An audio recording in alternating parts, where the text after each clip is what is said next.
Pokemaniacs rejoice! The upcoming installments of your favorite franchise are set to take the DS by storm in the form of Pokemon Diamond and Pearl.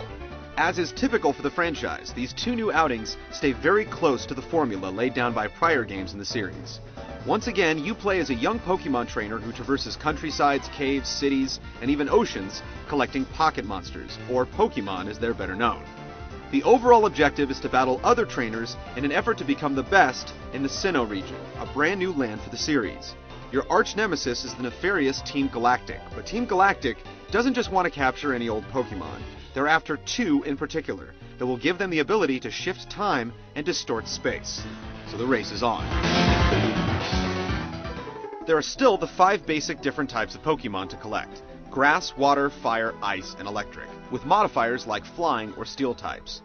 Fights play out like animated rock, paper, scissors battles, where water Pokemon always trump fire Pokemon, fire trumps grass, and so on.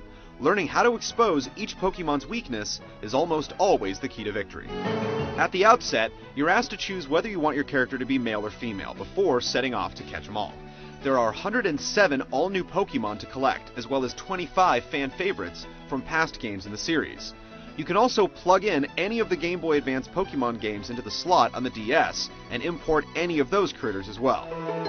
Also making a return from Pokemon Gold and Silver is the day and night cycle and day of the week, which can affect which Pokemon types you'll likely run into in the wild. The game actually keeps track of time via the DS's internal clock, so if it's 6 o'clock and the sun is setting outside, the sun will be setting in the game as well.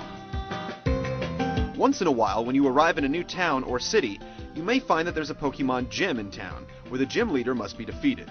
These battles act as boss fights for you to finish before moving the story forward. While walking around, you'll be attacked either at random by wild Pokemon, which you can capture with Pokeballs, or by other trainers looking for a challenge. The gameplay hasn't changed all that much, allowing you to choose from your stable of adorable killers before each fight. Once the fight is on, you can choose from your Pokemon's abilities like attacking, stunning your enemies, weakening your enemy to a particular attack, using healing items, or swapping out Pokemon on the fly. Both games take full advantage of the DS's Wi-Fi abilities, allowing you to challenge other Pokemon trainers with copies of the game across the internet, or just to trade your Pokemon from your version with someone else who has the opposite version to help you complete your collection. You can also export the Pokemon you capture to Pokemon Battle Revolution for the Wii, and take up the battle in full 3D, both online and off. Pokemon Diamond and Pearl are looking to maintain the status quo, which should keep hardcore fans of the series placated for another year. There aren't a lot of tweaks to the formula, but with a brand new land to explore and plenty of ways to transfer, trade, and upgrade Pokemon, it should have plenty of staying power. Look for our full review when the game hits stores this spring.